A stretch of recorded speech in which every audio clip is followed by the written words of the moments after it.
Hey guys, NCS Fan 001 here, welcoming you to another one of those trophy achievement list analysis videos. So, today's game is a game that I literally just found out about today that releases on November 18th here in North America, which I believe is the same day Far Cry 4 is releasing. Cannot wait to play that. But this game, it is Escape from Dead Island. It is not necessarily a sequel or a main entry in the series. It's technically a spin-off with, different characters, and it's just non-canon and everything. Provided it's not as glitchy as Dead Island Riptide was for trophies, then this one does not look awful, but that's going to be up to everyone else who makes that decision, because I am only here to list the trophies and give my personal opinions on the subject. So for those of you who don't know, Dead Island is a series currently of 2 games, and Dead Island 2 is going to release next year, of basically zombie survival with a lot of RPG elements to it as well, with upgrades and larger open worlds and such. So that's basically what the series is, and this is now the 3rd game to come out for the series, but like I said, I didn't even know it existed until today. But the game comes out on November 18th in North America, which is just a couple days away, so I thought it would be good to go and analyze the trophy list. So, let's get to it. Pure Platinum. Acquire all of their trophies. That's the Platinum. Now we have what appears to be, I believe, the only gold trophy in the game. What a trip. Complete the game. So, pretty simple. And back again, complete New Game Plus, and most of these are going to be bronzes, but all of these that I list for now are silvers. So, and back again, complete New Game Plus, so it looks like there's going to be a New Game Plus style feature, sort of like the previous games had. Undercover, complete the prologue. Bon Voyage, complete Mission 1, Smooth Sailing. Welcome to the Jungle, complete Mission 2, One Less Boat. Hard Rain, complete Mission 3, Echoes. A for Effort, complete Mission 4, Marathon. Live Together, Die Alone, complete Mission 5, A Fighting Chance. Sign of Good Faith, complete Mission 6, Stories of the Dead. Auto Defenestration, complete Mission 7, Beauty and the Beast. On the Rocks, complete Mission 8, Devon. Showdown, complete Mission 9, Father's Day. Crossing the Rubicon, complete Mission 10, Faith. And Mind Over Mind, complete Mission 11, Deliverance. So that makes it sound like it's going to have somewhat of a religious undertone to the game. I don't know if that's necessarily true, but it sounds like there's going to be at least some in the game. But really, those are all silvers, and those are all just pretty much going to be story-based for beating the game, so none of those really sound too difficult, and it's kind of awesome that they're all silvers, but they're about the only silvers in the game. So now, until I tell you guys otherwise, the rest of the trophies are going to be bronzes, and almost all of them are bronzes. But they are, most of them should be bronzes, I can say, from looking over the list. So, the Narapella Massacre. Kill 100 zombies. Yeah, that sounds difficult. Zombie Killing 101. Kill 50 zombies using a melee weapon. That seems pretty simple. Dead is Dead. Execute 25 down zombies. So I guess there's going to be a special way to execute zombies once you knock them down, but that doesn't really sound difficult. Deadly Arts. Stealth kill 25 zombies. I don't remember how much stealth really was in the past couple games. It's been too long since I played them. So I assume that's not going to be difficult, or maybe stealth's going to be a bigger part of this game than it was in the previous ones, but that sounds pretty cool. Sounds pretty simple. Deadeye, kill 25 zombies with pistol headshots. That's pretty easy. Bloodsplosion, kill 10 zombies with close-range shotgun blasts. That sounds pretty easy, but that means that we're going to see both pistols and shotguns in the game again. Blunt Trauma, acquire your first melee weapon. And Hatchet Man, upgrade your melee weapon. A real weapon, upgrade your melee weapon again. Top of the line, upgrade your melee weapon for the 3rd time. I'm pretty sure that was in Dead Island, the past 2 games, where you could upgrade weapons like that, so seems pretty self-explanatory. Improvised Assassin, acquire your first stealth kill weapon. I would assume it's got to be some kind of blade or something, though I don't see why any melee weapon couldn't be a stealth kill weapon. Cutting Edge, upgrade your stealth kill weapon. So I'm wondering if you only can upgrade them once because it doesn't have any additional trophies, or maybe they just didn't feel like putting them in. Armed and Ready, acquire the pistol, and Silent Death, upgrade the pistol. Buckshot Ballet, acquire the shotgun. Power to the People, upgrade the shotgun. Now, that makes me wonder, is there only one pistol in the game and one shotgun or something, and you can't, upgrade it? Well, I mean, you can upgrade them, but Is there only one of each? Because that would seem kind of silly for a Dead Island game, because they usually had a decent number of different guns with different abilities and such, but, you know, I don't know. It could just be that way. Mid-air mutilation, kill an airborne bouncer. So I assume that with that name, bouncers like to bounce around and jump around a lot. And we just have to kill one while it's in the air. That does not sound too difficult.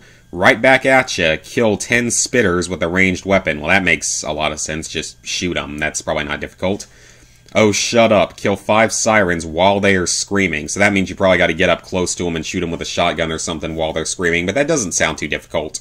Okay, now the trophies are actually turning purple because that whole set was red and all the mission ones were green, like their pictures.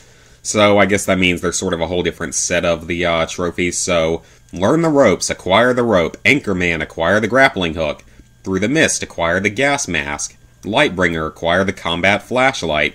And Shutterbug, acquire the camera. None of those sound like difficult or anything, or really anything special. So, I guess they're just probably items that you collect along the way in the story, or there would at least be like some kind of collectible guide for them, so they still don't sound too difficult. And there's also another one, VoiceCom, acquire the two-way radio, so another one just like that. They're probably all like quest items, they're very easy to get. And now we have orange background trophies. The Butcher of Narapella, kill 10 butchers, so they're probably just like a tougher type of enemy, but that's probably still not too difficult. And I would assume this game's going to be, you know, full 4-player co-op like the previous ones were. So that would probably make a lot of these easier, even though I beat most of Dead Island Riptide and Dead Island 1 solo. So now we're getting into what appears to be some collectible trophies. Super Sleuth, collect all lost stories, and that one is actually silver. So that one's probably just a tougher collectible one. Horror Stories, collect all research logs. The Puppet Master, collect all of Karen's logs. And Card Collector, collect all postcards. What happened, happened. Collect all snapshots. None of those sound like difficult or anything. They're probably just a lot of collectibles. Now, anyone that played Dead Island Riptide, you remember how glitchy the collectibles were. Like, oftentimes one of them like wouldn't count or something, and you might have to replay the entire game to find one stupid collectible that didn't count. So hopefully, and that's what's actually preventing me from getting the platinum in that game, is a couple of the glitchy trophies. But I do intend to go back and do it someday, but hopefully this time they worked those bugs out and there are no glitches with unlocking like all the collectibles and them counting. At least I hope there aren't. I mean, I just really hope there aren't. Locked and Loaded, collect 25 ammo packs, so I assume that those are just like multi-time collectible. You can find them all over the place, probably not too difficult. And these last few trophies have a more yellowish background, and this looks like probably the toughest trophies in the game of all of them.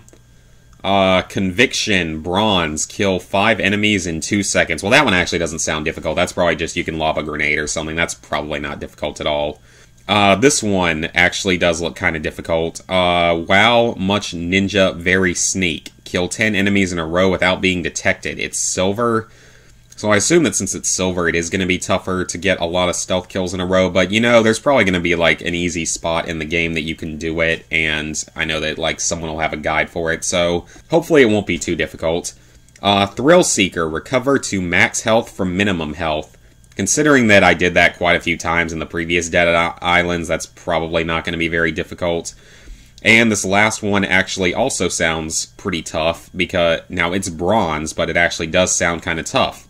The Smorgasbord, and it's the last trophy. Injure a single zombie with your melee weapon, the pistol, and the shotgun, and then go stealth kill it. Now, I don't know what part of that's going to be the toughest, but you're going to need like a really, really low set of weapons to be able to do that, to just be able to injure it. Now, I bet that means that you can injure like the tougher zombies though, and that will probably help. Just like hit it once with a weak knife, then shoot it in the leg with the pistol, and then shoot it really far away with a shotgun, and then just come on and stealth kill it. So overall, the trophy list actually looks pretty easy, because there do not appear to be any co-op based trophies, even though I still would assume there's going to be co-op. But who knows, there might not be. But if there is co-op, that would probably make a lot of these even easier. But even if there is co-op, there are no trophies for it, which is really nice. So that means no worries about all the different co-op trophies that we've seen in the past games. So overall, it looks like a pretty easy trophy list. Now, that's assuming that the game is not so glitched as Dead Island Riptide that does not count your collectibles and side quests and all that stuff. So provided it's not glitched out again, then it actually will not be too difficult. So if it's not glitched out, I would put the game's Platinum difficulty at 3 out of 10, because the game will be at least a little bit challenging for sure. But if it is kind of glitchy again, and if they really didn't make any improvements over the previous games, I would put it at probably a 4 or 5 out of 10. It all sort of depends on if it's glitchy or not. So, I hope you guys enjoyed this video and this trophy list analysis, and Escape Dead Island, as it's called, comes out in just a couple of days on November 18th here in North America. It comes out later for the other regions. So, hope you guys enjoy this video, and see you for more in the future.